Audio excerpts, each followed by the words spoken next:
오늘은 성화라는 주제로 하나님 말씀 나누도록 하겠습니다.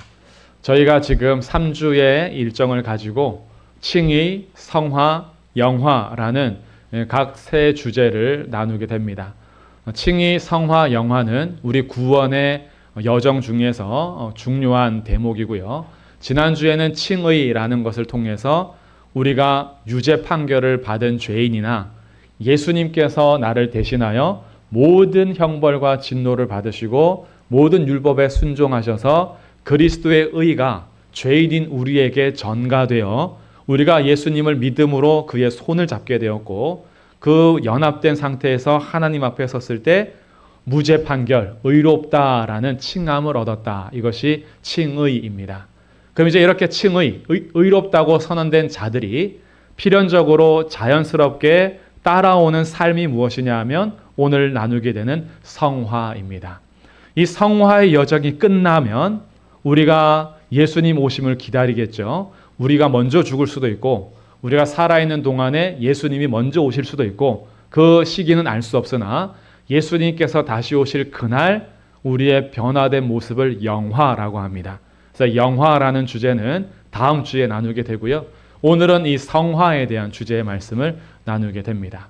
그러면 성화라는 말 뜻은 무엇이냐 하면 거룩할 성자를 씁니다. 그래서 거룩하게 변화되는 우리 이 땅에서의 삶을 성화라고 합니다.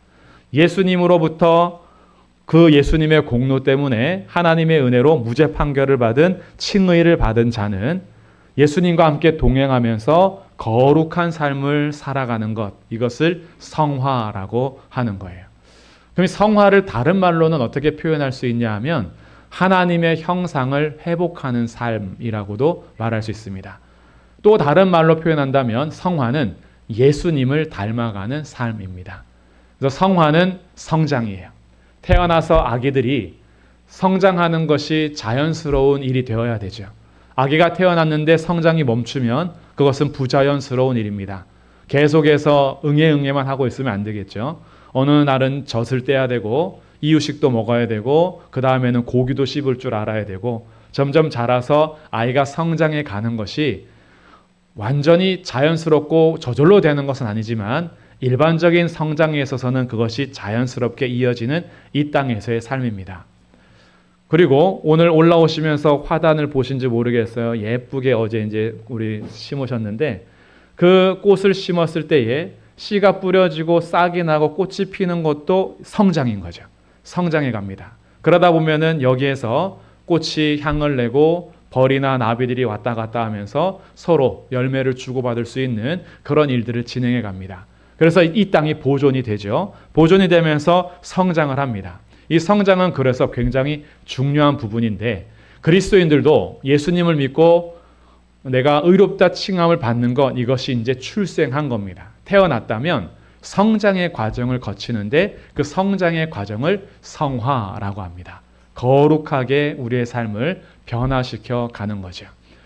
하나님으로부터는 이미 거룩하다 칭함을 받았고 우리를 영화롭게 나중에 하실 계획이 결정되어 있지만 이 땅을 몸을 가지고 살아가는 우리들이 여전히 갖춰가야 할 삶이 있기 때문에 그 삶에 노력을 해가는 것, 이것을 성화라고 해요.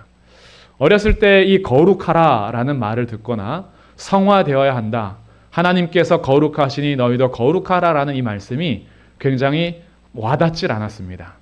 거룩한 것의 의미도 잘 모르겠고 또 거룩하면은 괜히 분위기가 좋아져야 되는데 분위기가 침울해져요. 그래서 거룩하면은 왠지 뭔가 눌리는 느낌입니다. 청년의 때에 거룩에 대해서 들으면요 자괴감에 빠집니다. 절망해요. 목표는 알고 거룩해야 되는 것은 알지만 내 마음과 삶이 따라주지 못하는 것을 내가 알기 때문에 절망해요. 신앙생활이 힘들어집니다. 그래서 거룩하고는 좀 멀어지고 싶은 거죠. 거룩한 거 말고 좀 편한 것을 좋아하게 되는 겁니다. 그럼에도 불구하고 우리가 오늘 또 거룩을 다뤄야 하는 이유는 그리스도인들에게 명령하신 것이 거룩하라고 하나님께서 우리를 거룩하다 불러주셨기 때문입니다. 그래서 이 거룩이란 주제는 우리 존재하고 뗄래야 뗄 수 없는 주제이기 때문에 우리는 오늘도 거룩하라는 명령 앞에 어떻게 거룩한 삶을 추구하느냐라는 이 주제를 잘 새겨들어야 할 것이며 이 일을 통해서 우리의 삶이 조금씩 더 예수님을 닮아가는 거룩한 삶 되시기를 주님의 이름으로 축복합니다. 그러면 이 거룩이란 주제가 사실 무겁고 또 거룩이란 삶을 따라가는 것이 어렵지만 그리스도인들이 성화될 때, 거룩해질 때에 얻는 유익은 무엇인가? 유익을 먼저 한번 살펴보려고 해요.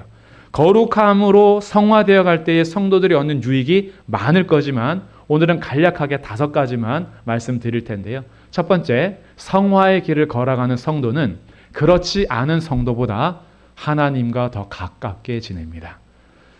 성화로 우리가 거룩한 삶을 변화되어 가는 성도와 여전히 내 육체대로 살아가는 성도의 큰 차이는 하나님과의 친밀함이에요. 어떤 성도는 하나님과 정말 친밀합니다. 그래서 그분이면은 내가 만족함을 얻고 하나님이 나와 함께 계신다라는 그 말 한마디에 내 모든 것을 다 열어둘 수 있는데 어떤 분은 하나님 앞에 기도하는 것도 버겁고 하나님과 친밀하다는 것이 무엇인지 잘 알지 못해요. 성화를 통해서 얻게 되는 첫 번째 유익은 하나님과 가까워집니다. 그러다 보니까 두 번째 유익이 따라오는데 죄 또는 유혹과 싸워 이길 수가 있습니다.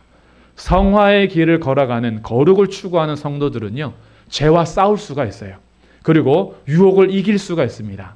넘어질 때도 있습니다. 유혹에 넘어질 때도 있고 죄에게 패배할 때도 있어요. 그러나 완전히 거꾸러뜨림을 당하진 않습니다. 완전히 넉다운되고 자빠지진 않아요.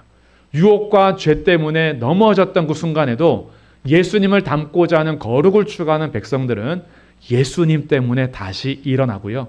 예수님의 이름으로 넉넉히 이깁니다. 죄와 유혹에서 승리를 맛보게 돼요.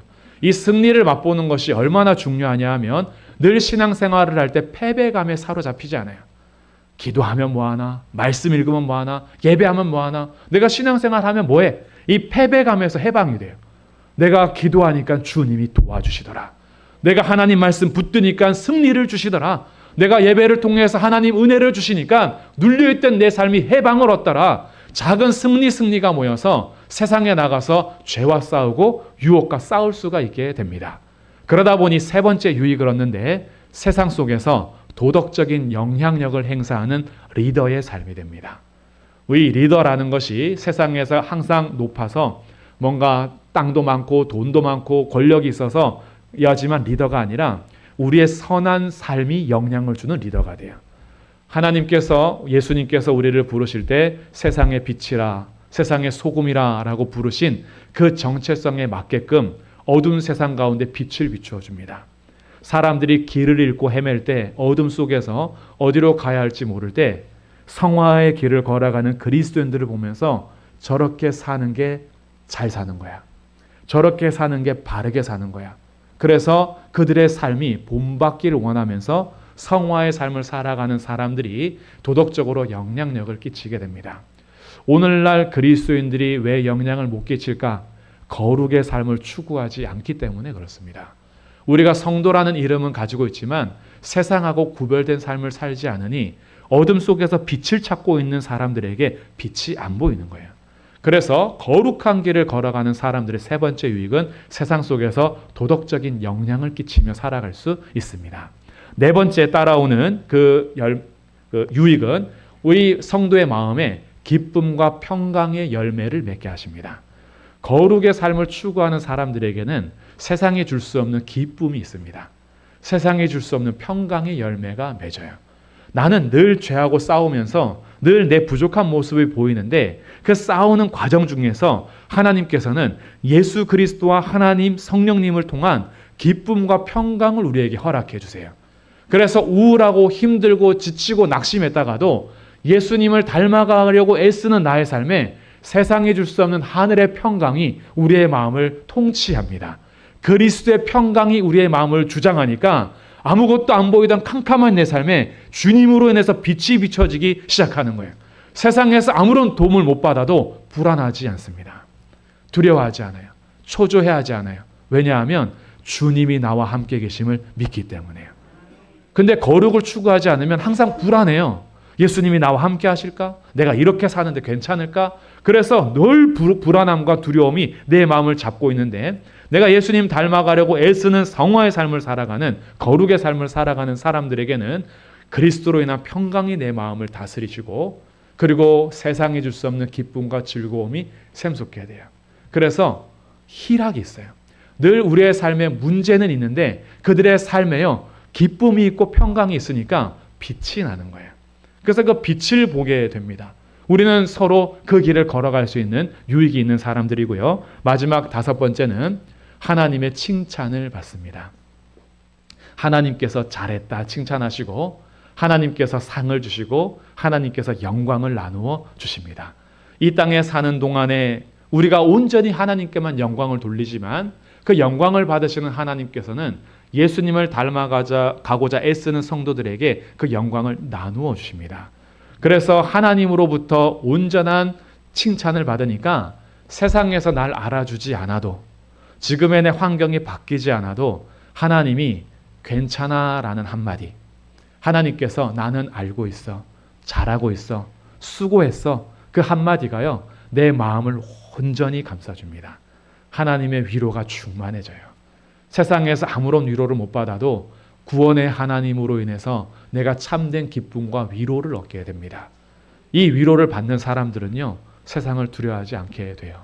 하나님만 바라보며 계속 걸어갑니다. 이 사람들은 세상이 감당할 수 없는 사람들이에요.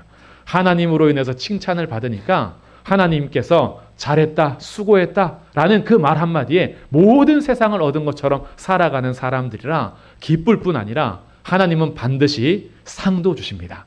말로만 칭찬하는 분이 아니라 상을 또 주세요. 그래서 하나님께서 우리에게 베풀어 주시는 상으로 인하여서 우리가 또 기쁨을 얻게 되고 그 하나님을 계속 바라보게 되면서 주님께서 성도들을 세워 영광을 받게 하시고 영광을 비추게 하십니다. 이것이 성화의 길을 걸어가는 성도들이 얻게 되는 유익이에요. 성화는 부담스럽고 못 이루어야 간다, 우리는 거룩해질 수 없어 라는 그 주제가 아니라 내가 거룩함을 추구하며 살아갈 때에 하나님께서 약속하신 이런 여러 가지의 유익을 얻을 수 있는 아주 중요하고 우리에게 너무나 좋은 선물이 바로 성화입니다. 그래서 칭의, 의롭다 하심도 우리에게 주신 선물이고 성화의 길을 걸어가는 이 삶도 하나님께서 주시는 선물인데 오늘 본문 말씀은 우리에게 어떻게 가르쳐 주느냐? 우리 에베소서 4장 말씀을 잠깐 볼 텐데요. 4장 1절에서는 이렇게 시작합니다. 그러므로 주 안에서 갇힌 내가 너희를 권하노니 너희가 부르심을 받은 일에 합당하게 행하라.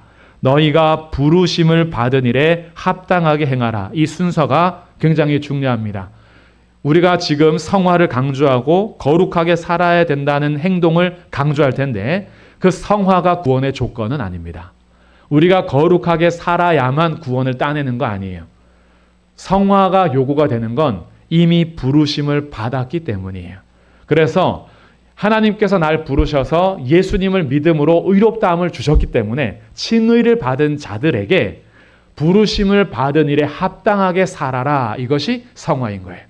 그러니 우리는 이미 예수님으로 인해서 의롭다함을 받은 자로서 무죄 판결을 받고 하나님의 자녀가 된 자로서 하나님 자녀답게 살려고 노력하는 것을 성화라고 하는 거예요. 그러니 부르심을 받은 일에 합당하게 행하여 2절 모든 겸손과 온유로 하고 오래 참음으로 사랑 가운데서 서로 용납하고 평안에 매는 줄로 성령이 하나 되게 하신 것을 힘써 지켜라. 우리의 삶에 대해서 가르쳐주고 또한 11절에 가시면 그가 어떤 사람은 사도로 어떤 사람은 선지자로 어떤 사람은 복음 전하는 자로 어떤 사람은 목사와 교사로 삼으셨으니 각각 선물의 분량대로 은혜를 주시고 직분을 주셨는데 이 직분을 주신 이유는 12절 이는 성도를 온전하게 하여 봉사의 일을 하게 하며 그리스도의 몸을 세우려 하심이라. 함께 부름받은 자들이 각각의 직분을 감당하면서 성도를 도와 봉사 일을 하면서 같이 성장하고 그리스도의 몸을 세우는 것, 이것이 교회 공동체의 부름을 따라 합당하게 살아가는 우리 성장의 삶인 거예요. 그러면서 이제 우리가 읽은 13절부터의 말씀이 시작이 되는데 13절 우리가 다 하나님의 아들을 믿는 것과 아는 일에 하나가 되어 우리가 함께 그리스도의 몸으로서 통일할 것이 있는데 그 첫 번째가 믿음입니다. 하나님의 아들을 믿는 것이 같아야 돼요. 교회 공동체는 믿음의 고백이 같습니다. 그리고 아는 일에 하나가 됩니다. 하나님 앞에 순종하며 동행하는 삶의 하나가 되는 거예요. 그렇게 교회가 믿음과 순종으로 하나가 되어서 온전한 사람을 이룹니다. 그래서 온전한 사람은 교회 공동체가 한 몸이 되어가는 그런 모습이에요. 어디까지 자라야 되냐 하면 그리스도의 장성한 분량이 충만한 데까지 이르리니, 예수님을 닮아가는 삶을 계속 살아갑니다. 왜냐하면 14절, 이는 우리가 이제부터 어린아이가 되지 아니하여 사람의 속임수와 간사한 유혹에 빠져 온갖 교훈의 풍주에 밀려 요동하지 않게 하려 함이라. 어린아이에게 계속 어린아이로 머물러 있으면 여러 가지 속임수, 우리를 유혹하는 유혹들, 우리를 넘어뜨리려고 하는 세상의 온갖 풍조들, 이런 것들에 늘 흔들린다는 거예요. 우리가 성장하지 않으면 늘 사람들의 말에, 세상의 풍조에, 여러 가지 속임수에 늘 넘어져서 믿음이 온전히 자라지를 못해요. 그래서 너희는 함께 성장해야 돼 라고 가르쳐 줍니다. 그러면 어떻게 성장할 수 있느냐? 15절 말씀인데요. 같이 한번 읽어보겠습니다. 15절 시작. 오직 사랑 안에서 참된 것을 하여 범사에 그에게까지 자랄지라. 그는 머리니 곧 그리스도라. 우리에게 함께 성장하는 방법을 알려줬는데, 첫 번째는 오직 사랑 안에서, 우리가 서로 사랑으로 성령께서 하나 되게 하신 것을 지켜갈 때 서로 겸손하고 온유하며 교만하지 않고 시기하지 않고 무례히 행하지 않고 우리 오래 참음으로 서로 사랑 안에 거할 때 같이 성장하게 됩니다. 그럼 그 사랑 안에서 뭘 하느냐? 참된 것을 하랍니다. 참된 것을 하라는 것은 참은 진리예요. 진리를 붙잡으라는 의미입니다. 참된 것을 하라는 이 뜻이 진리를 서로 말하고 진리를 서로 가르치고 진리를 함께 순종하면서 진리 안에서 너희가 함께 거해야 돼. 사랑 안에서 진리를 서로 붙잡아라. 그러면 범사에 그에게까지 자라라. 우리의 영역 전부, 내가 하는 일들, 가정에서도 교회에서도 직장에서도 모든 일에 그에게까지 자라야 한다. 그는 머리니 그리스도라. 그래서 머리는 이제 예수님이시고, 16절, 그 예수님으로부터 온몸이 각 마디를 통하여 도움을 받음으로 연결됩니다. 우리 모든 지체는 예수님께 붙어있는 자들이기 때문에 예수님으로부터 도움을 받아야 성장할 수가 있어요. 우리의 힘과 노력으로 성장하는 것이 아니고 예수님으로부터 도움을 받아 성장하는 겁니다. 그래서 온 마디마디가 연결되어 있어요. 서로 지체들이 연결되어서 손은 손으로, 발은 발로, 눈, 코, 입, 모든 장기들이 제 역할을 하면서 순환이 잘 돼야 몸이 건강하게 성장하는 것처럼 우리 각각 부르심의 분량대로 순종하여 믿음 안에 함께 서갈 때 그리스도의 몸이 온전히 세워진다. 이것이 16절이에요. 그래서 예수님으로부터 모두가 도움받아 각각의 분량대로 수고하며 서로 도움을 줄 때 우리들은 사랑 안에서 스스로 세우느니라. 이렇게 우리의 성장을 얘기해 주고 있어요. 그럼 이 성화에 대해서 이제 짧은 극을 통해서 좀 이해를 도우려고 하는데요. 지난주에 예수님 역할을 하셨던 분이 조금 더 낮은 곳으로 가셔가지고 그 예수님이 지금 더 고난의 길에서 가셨어요. 우리 경민이가 입대를 해버렸어요. 그러나 의롭다 칭함을 받았던 태건이는 아직 있으니까 태건이 앞으로 나와주시고요. 제가 지난주에는 하나님 역할이었지만 제가 경민이가 없으니 하나님이 다시 이 땅에 가셔서 제가 예수님이 되어보도록 하겠습니다. 자, 이제는 의롭다 칭함을 지난주에 받았기 때문에 다시 죄인의 자리에 안 서도 돼요. 이제 예수님과 태건이는 한 몸이 되었습니다. 이렇게 한 몸이 됐어요. 여기가 칭의입니다. 의롭다 칭함을 받았어요. 그 전에 예수님과 손잡기 전에는 죄인이었는데 예수님을 믿었어요. 예수님이 그를 위해서 모든 걸 다 하셨어요. 그래서 이제 한 몸이 되었습니다. 칭의로부터 우리의 목표는 저기 끝까지 가는 거예요. 이 길을 걸어가는 것을 성화라고 합니다. 성화라고 하는데 문제는 태건이가 저를 이렇게 잘 따라오면 잘 성장하는 거예요. 근데 이제 오지 말아봐. 예수님은 가려고 하는데 태건이가 안 와요. 버틴겨 저쪽으로. 계속 안 와요. 끌려고 하는데 안 와요. 그러면은 예수님께서 에이 됐다 포기. 이러고 예수님이 가시느냐? 안 가세요. 예수님께서 이미 택함 받아 그를 사랑하여 구원한 자를 태건이가 안 따라온다고 따라오지 마. 안 따라온다고 해서 예수님이 손 놓지 않아요. 그럼 예수님 뭐 하시느냐? 기다려요. 계속 기다려요. 근데 그냥 기다리고만 있지 않고 태건이에게 일하기 시작하는데 성령님을 통해서 그의 마음을 부드럽게 하시기도 하고 여러 도움을 통해서 예수님께서 태건이에게 작업하십니다. 그럼 태건이가 계속 굳은 마음으로 삐졌어요. 하나님 앞에 기도했는데 성적이 떨어졌어. 하나님 앞에 간절히 기도했는데 뭐가 도움을 못 받은 것 같아서 하나님한테 별로 믿음이 안 생겨. 그래서 삐져서 예수님 가자 그랬는데 안 가요. 안 가고 버티고 있는데 하나님이 계속 일하십니다. 그러니까 이제 한 발 수줍게 옮깁니다. 가볼까? 이렇게 해요. 그럼 이 길에 때로는 예수님께서 사람보다 훨씬 힘이 세시기 때문에 때로는 강압적으로 끌어오세요. 고마워, 힘 안 줘서. 태건이가 버티면 제가 못 끌 텐데 강압적으로 끌기도 하시지만 대부분 예수님은 인격적으로 우리를 대하시기 때문에 기다리세요. 계속 기다리시면서 태건이가 예수님 앞에 한 걸음 한 걸음 나올 수 있도록 기다리세요. 여기에서 성화의 차이가 납니다. 똑같이 은혜로 구원을 받았어도 왜 성도들이 각각 성장이 다르냐? 이 차이인 거예요. 예수님의 말씀에 순종하여 부드럽게 가는 사람들은 쭉쭉 성장합니다. 근데 버팅기기 시작하면 예수님이 기다리시기 때문에 성장 속도가 달라져요. 그러나 포기하는 건 아니에요. 예수님은 절대 포기 안 해요. 그래서 손잡을 때 보통 로마의 악수라 그래서 이렇게 손목 악수로 예수님의 구원을 표현하거든요. 태건이가 손을 놔도 예수님 절대 안 놓기 때문에 떨어질래야 떨어질 수가 없어요. 그래서 이 손잡고 함께 순종하는 속도에 따라서 삶에 따라서 성화의 길이 달라지는 거예요. 그런데 이 성장은 1대1로만 되지 않습니다. 태건이의 오랜 친구 뱃속에서부터 친구인 예준이가 있어요. 자, 예준이 앞으로 나와보세요. 자, 이 예준이가 이제 동참하면 교회가 되는 거예요. 그러면 이제 다시 칭의를 받았어요. 이쪽에서 칭의를 받았고 어느 날 예준이도 예수님을 믿고 칭의를 받았습니다. 이렇게 받아서 제가 이제 양쪽을 다 잡아야 되는데 손이 하나 더 있었으면 좋겠는데. 이렇게 이렇게 두 손을 잡고 끌고 가요. 근데 예수님은 두 손이 아니니까 우리 전체를 다 끌고 가실 텐데 끌고 갑니다. 근데 태건이는 예수님께 잘 순종해서 와요. 근데 예준이가 안 와요. 그럼 이제 끌어야 되는데 계속 안 와요. 이럴 때 하나님께서 하신 일이 뭐냐 하면 둘도 손잡게 하셨어요. 둘도 손잡게 하셔서 이게 공동체입니다. 손잡게 하셔서 계속 예수님은 기다리시고 태건이는 예준이한테 가서 설득하는 거예요. 기도하고 권면하고 도와주고 같이 끌고 가요.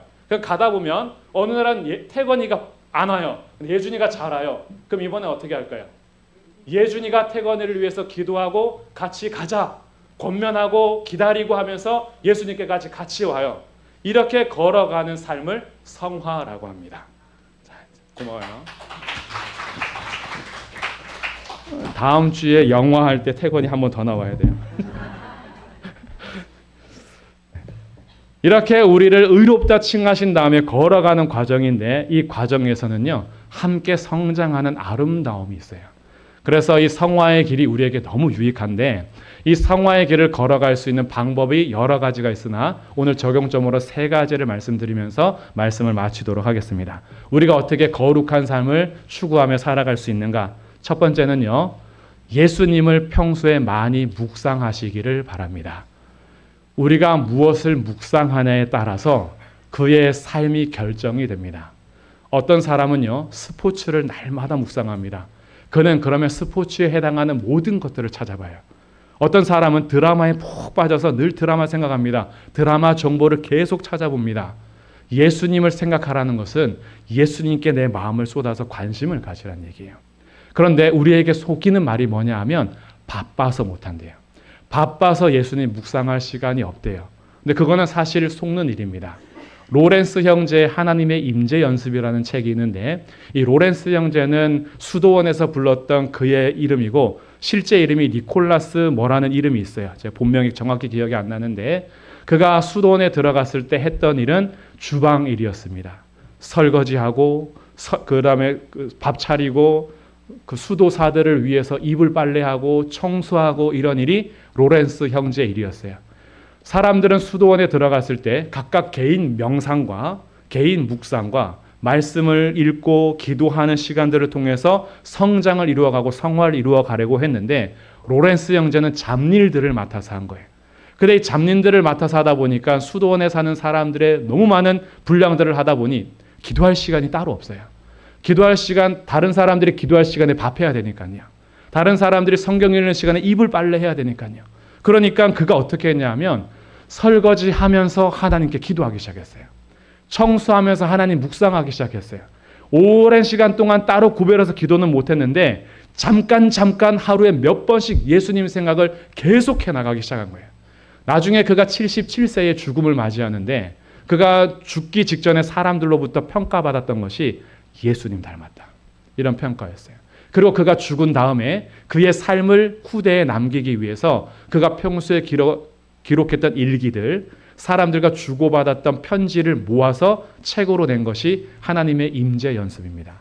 이것은 실화고 그가 실제로 겪었던 일들을 모아둔 건데 그가 따로 혼자서 기도하고 명상하고 묵상하고 성경 읽어서 거룩해진 것이 아니라 낮은 자리에서 섬기고 애쓰는데 그가 했던 일은 그때마다 하나님을 묵상했어요.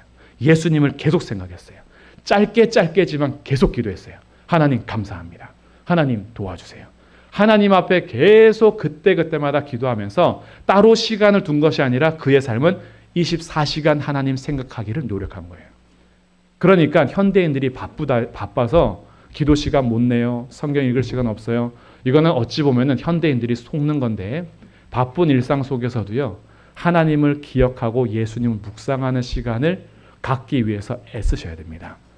그게 우리가 거룩한 길로 걸어가는 첫 번째 적용점이에요. 그렇게 살아가는 우리의 삶 속에서 예수님 생각을 해야 되는데 주의할 것은 있습니다. 기독교 고전 중에 하나인 찰스 쉘던이라는 사람이 쓴 예수님이라면 어떻게 하실까라는 책이 있어요. 저도 청년 때 그 책을 읽고 도전을 많이 받았습니다. 기독교 세계관을 가르치는 많은 그룹에서도 WWJD라는 용어를 많이 썼어요. What would Jesus do? 라는 WWJD 앞글자를 따서 우리가 일상생활 속에서 예수님이라면 어떻게 하실까를 생각하자. 소설책인데 한 교회에 어떤 노숙자가 들어와서 당신들이 사는 게 정말 예수님 닮는 겁니까? 이렇게 하는 게 하나님의 뜻입니까? 그러고 교회 예배 시간에 노숙자가 죽어요. 거기에 등장하는 맥스웰이라는 책 속의 주인공 목사가 충격을 받습니다. 우리가 여기서 이렇게 예배를 드리면서 우리끼리는 좋은 시간 갔는데 사회에서 약자들을 돌보지 않았던 우리의 삶이 진짜 예수님을 닮는 것인가? 충격을 받고 그가 성도들에게 선포하면서 소설책이 시작이 됩니다. 1년 동안 각자의 자리에서 예수님이라면 어떻게 하실까 질문을 던지면서 삶을 살아보자. 거기에는 이제 성도들 몇 사람이 등장을 하면서 이야기가 펼쳐지는데 이런 것들이 도전이 좀 많이 돼서 WWJD 예수님이라면 어떻게 하실까라는 질문을 많이 던지면서 청년의 시절을 보냈어요.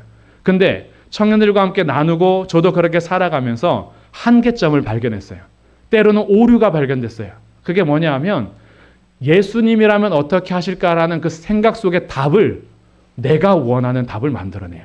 예수님이라면 이렇게 하실 거야. 예수님이라면 이렇게 하실 거야. 왜요? 예수님에 대해서 잘 모르니까요. 내가 생각하는 예수님을 만들고 예수님이면 이렇게 하실 거야. 그러다 보니까 때로는 이런 말까지 합니다. 이거는 예수님도 용서 못 하실 거야. 절대 용서 안 해. 예수님이라도 이거는 이렇게 하실 거야 라고 자기 합리화를 하는 한계와 오류점이 발견이 됐어요. 그래서 우리가 예수님을 묵상할 때 예수님은 어떻게 하실까라는 것도 도움이 되지만 조금 더 묵상을 제대로 하려면 성경은 어떻게 가르치는가를 질문하셔야 돼요. 성경은 우리에게 뭐라고 말하는가? 그러니까 예수님을 날마다 묵상하라는 것과 성경을 묵상하라는 것은 같은 말이에요.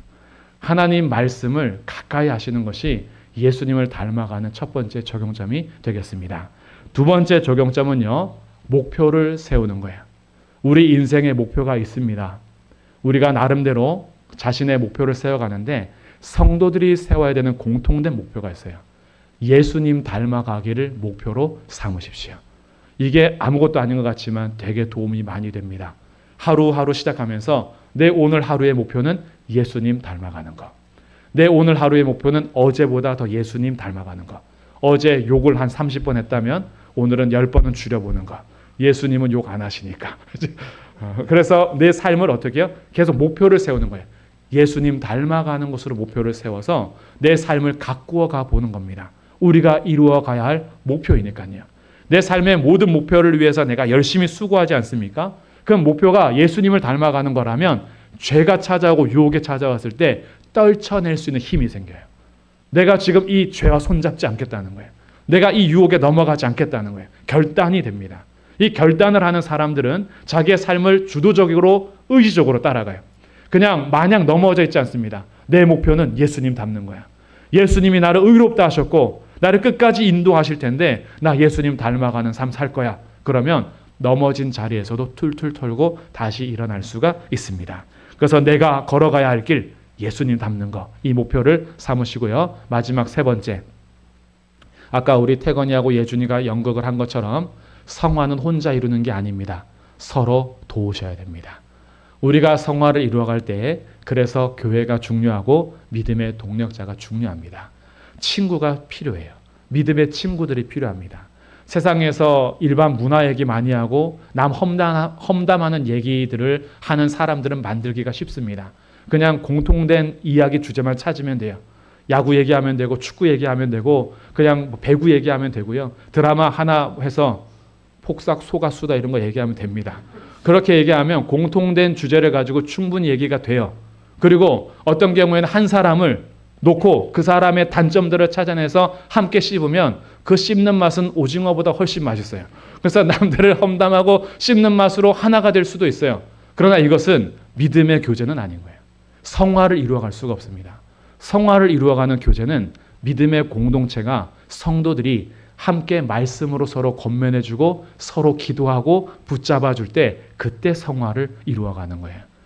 그 일을 교회가 같이 하는 겁니다. 저는 우리 교회가 같이 성장해 가면 좋겠습니다. 한 명도 낙오자가 없이, 한 명도 우리가 버림없이 뒤처져 있으며 기다려야죠. 예수님께서 기다리는 것처럼 함께 그를 위해서 기도하고 가서 권면하고 붙잡아주고 하면서 같이 도움을 주고 받는 거예요. 왜? 언젠가는 내가 토라져 있고 내가 안 갈 거거든요. 그럼 누군가가 나를 위해서 기도해 줄 거고 누군가가 나를 당겨주고 밀어줄 거예요. 그렇게 서로 돕는 친구를 만드십시오. 믿음의 동력자가 필요합니다. 믿음의 공동체 안에서 믿음의 친구들을 만드시고 또 꼭 우리 교회가 아니더라도 밖에서 믿음의 친구들이 많아질수록 좋습니다. 서로 권면하고 함께 이끌어갈 수 있는 그런 동력자들, 서로 도와주는 것. 우리 혼자서만 가지 말고 함께 어우러져 가면서 우리 같이 성장의 길을 걸어가는 것. 이것이 세 번째 적용점이 되겠습니다. 우리를 의롭다 하신 주님이 우리를 거룩하게 이끌어 가실 터인데 서로 돕게 하셨고 우리가 예수님을 닮아갈 수 있게 하신 이 길을 걸어가면서 우리 모든 성도님들이 예수님께까지 잘 자라는 성화의 길을 걸어가시기를 주님의 이름으로 축복합니다. 아멘.